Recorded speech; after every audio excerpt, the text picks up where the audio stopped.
All right, this is the Sizzlebk S220 step through commuter bike. It's one of these bikes that doesn't look like a moped, so kind of excited about this one. Okay, so this is what it looks like when you open the box. Well padded. Looks like a rack here. Bike tire. Oh, that rubber feels really soft. It's kind of an odd feeling tire. And here's the other tire. All right, let's get this thing unpacked.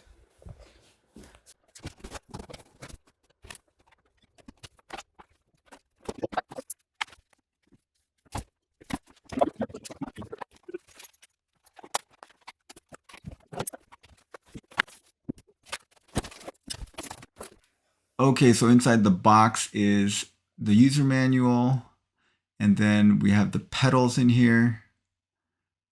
These are nice large platform pedals. This is a toolkit. It's got all the tools you need to put the thing together, and a quick release skewer for the front wheel. A little bag of extra spare parts, which are going to become important later on, actually. And here is the kickstand. The kickstand has an adjustable length, which is nice. And here is the charger. It's a 53 volt 4 amp charger since it's a 48 volt battery. And it has a rear derailleur guard, which I never put on the bikes. I don't ever bother to put those on. So this was a little different than most of the other bikes because the front fork is not installed. So you have to install the front fork. There's a lot of spacers and washers and little dust caps. And the user manual actually had it backwards. The dust they told you to put the dust cap on the wrong way.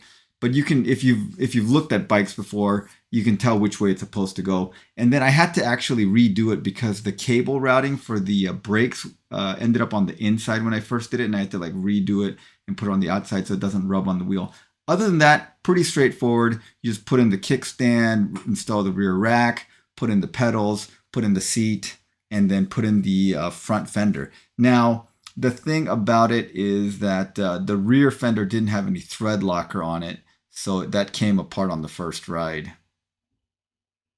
Okay, this is it all put together. Again, I really like this bike mainly because it's a bicycle. It's not a moped, and that's just kind of my personal preference on what it is. So this is a regular step-through frame. This is nice if you have limited hip mobility. You can just walk across here. So I prefer that now. And the people in my household prefer the step-through frame, so we got that. The downside of it is if you're standing over it and straddling it, it doesn't have a top bar to stabilize the bike, so you just kind of stabilize it with this. I dropped this bike a little bit and scuffed up the seat. It's got a rack, which is nice. Adjustable kickstand. These are nice wide platform pedals. They work well. And then these are hydraulic brakes with an adjuster knob here. It's got a left-sided thumb throttle.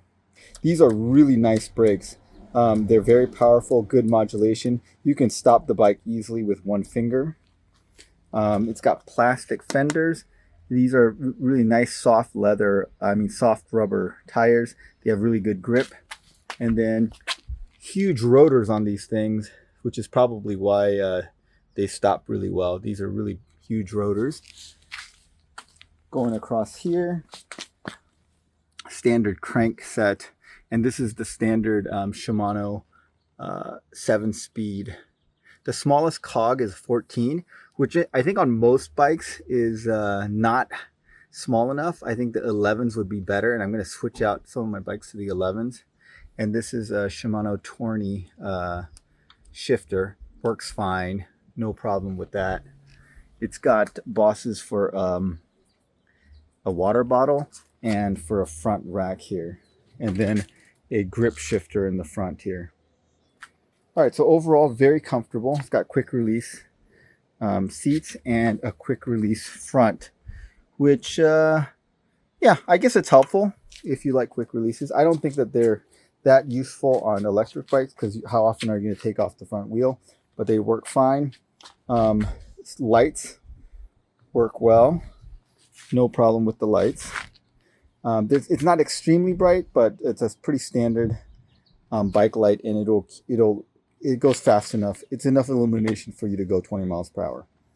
All right, so overall, love the bike, handles well. What do I not like about the bike? This is what I don't like about the bike. I don't like this handlebar.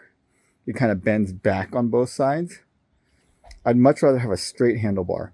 And the problem is it's not extremely comfortable when you're holding it. It puts a lot of pressure on the backside. And then this thumb throttle, when you try to activate it, your index finger hits this knob. If it was flat like this, it would be less of an issue. But because of this, you have to cant it a little bit, and it hits this knob. And so using this thumb throttle, it wears on the knuckle of your index finger because of this knob. Now you can consciously try to avoid it, but generally I end up hitting it. Now, the good thing is I almost never use this thumb throttle. But I think if they're going to have this, I would prefer a straight bar. And if you want a little riser here, that's fine, but make it straight. Don't make it cant back. And then, or have a half twist throttle on this. Either one would have made this better. My personal preference would have been to make this a flat handlebar. And you can have a riser to make it a little bit more comfortable, but don't cant it back. That's mainly the thing I don't like about it. The paint job is really nice. See, there was some scuffing here, and it's because during shipment, I think there was a lot of jostling, and it went through the foam that was packaging it. That hit up against this. So there's some cosmetic damage from that, which is fine. It works great. Here's the charge port. It's just a regular barrel port, like that.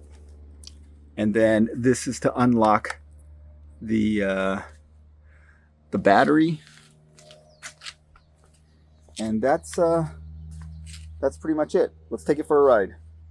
Okay, what can I say about this bike? I love the way it handles. It is a normal-ish looking bike. I mean, you can tell it's an e-bike, but it doesn't look like a moped. It feels like a bike. It handles like a bike. It is on the heavier side. It's about 50 pounds, 50 some pounds. But when you're riding it, it does not feel that heavy. Most of these moped style bikes and the bigger fat tire bikes, they feel very lumbering. They're not very agile. And you feel like you don't add any power to it when you pedal. This one feels like a regular bike, but just gives you a little extra boost. Now, the thing is, I think that the motor they put on it is fairly strong, but it's tuned in such a way that it doesn't give you very much power at takeoff. So it's never overwhelming, which is kind of nice, actually, especially if you're new to e-bikes. It doesn't jolt you off the line, but it just steadily keeps pulling until it's full speed of, they say 23 miles per hour, but I'm going to say it's actually more like 22 miles per hour on a flat. This is slightly uphill, and you see it going 20 to 21 miles per hour. When it initially is set up, it's set at 20 miles per hour, which actually makes it go about 18 miles per hour. I asked them how to unlock it. You can unlock it two ways. One way is with an app. Now, I could not get the app to work.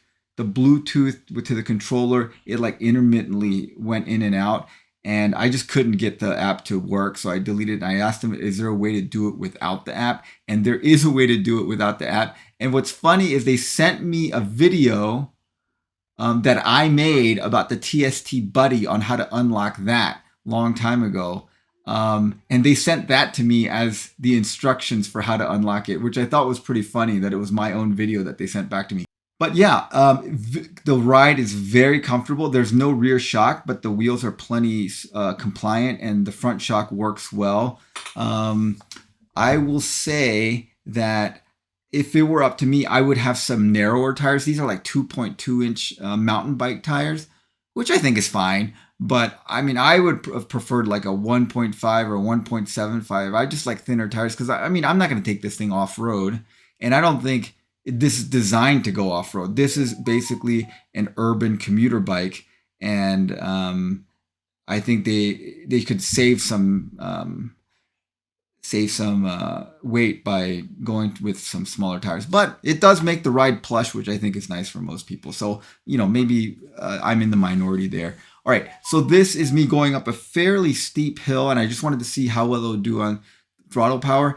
because the bike takes off so slowly, you feel like the motor is weak, but it's not. It's pulling like 15, 16 miles per hour up this fairly steep hill. So it does have plenty of power. It's just the way that the controller is programmed. It doesn't give you the power right off the bat. But again, it does continuously pull.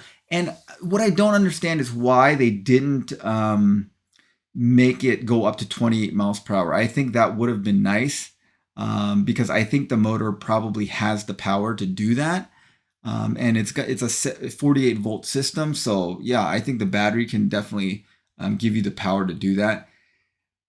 But yeah, it tops out at 22 miles per hour on the flats. The one part that's nice about that is that with the gearing the way it is, you can pedal all the way up to the top speed of 22 miles per hour. So you never feel like you're ghost pedaling. It never spins out. You never run out of gears. So that's really nice.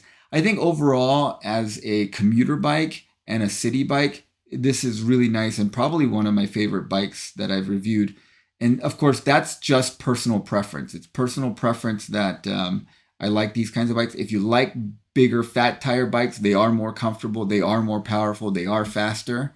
I do like those too. I kept the full care one because that has the most speed and the most range. And so when I want to go someplace far, I take that. But day to day, I much prefer a bike that feels like a bike, and that's what I'm going with. So if you're looking for one that feels like a bike, I think this is a great choice. And so if you're interested, there is a link below and a coupon code for like $100 off that you can use. All right.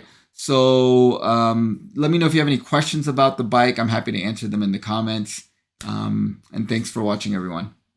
Have a great day.